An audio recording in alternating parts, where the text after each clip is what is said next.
So I got the new Tear Cushion Foundation. I saw this from Nikki Tutorials and she said this is full coverage and it's really nice. So let's see. And by the way, baligtad. So let's hope that I got the correct shade. I got the 27N Camel because they only sell this online. And how else am I going to test if this shade is correct or not, or suits me? So this is the first time I'm gonna try this. Let's go. This is how it looks like. Very red. Of course, it comes with a sponge, so it's like that. Now I'm opening. Probably got a little bit darker, but I don't know. So you just press it like so. Let's try.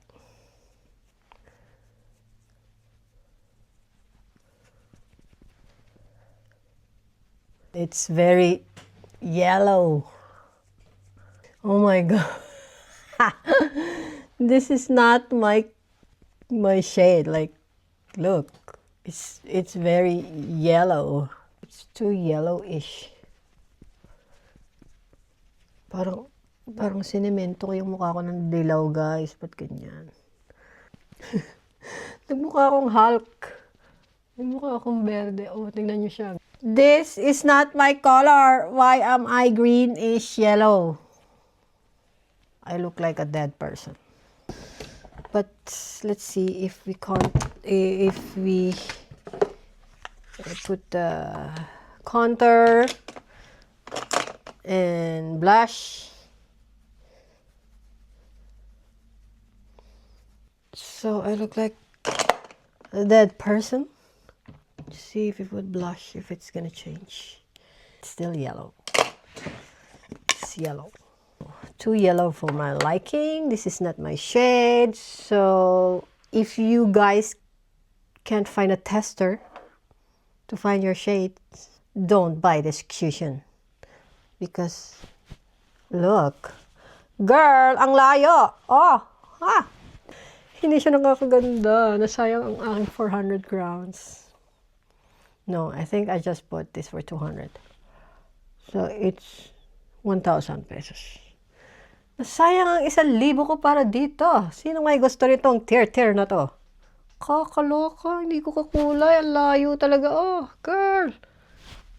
Girl! Ang pangit. Pangit ang putik. Well, wala na tayong magagawa but to accept na nasayang ang ating salapi. Ganun talaga. Wala lang, na-curious ako. Gusto ko kasi talaga siyang i-try kung maganda. Well, maganda siguro kung kakulay ko, di ba? Eh, hindi ko kakulay, so hindi siya maganda.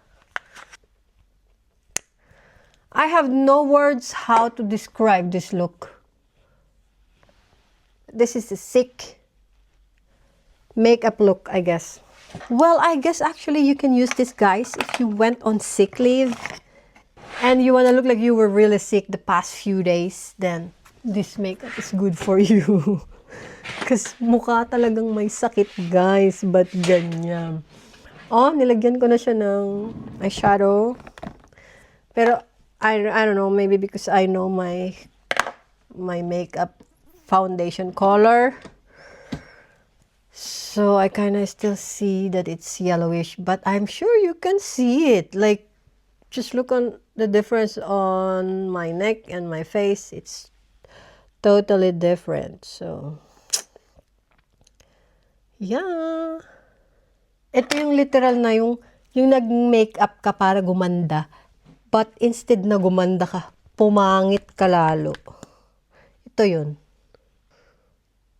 Buburahin ko din to mamaya. But I want to see how it looks like after some hours. So, gusto kong patunayan na hindi na sayang yung pera ko sa Tear Foundation. Kapag naka turtleneck, okay naman pala siya, guys. Di naman pala mukhang may sakit. Tsaka kapag natural light, nandito tayo sa labas. O, diba? O, pwede. Sige, ipilit natin na Hindi na sayang ang ating 200 grams. Ginalingan. Maganda pa din naman. So, this is how it looks like after 5 hours. Girl, hindi ako gumanda. Ganun pa din. Yellow pa din siya.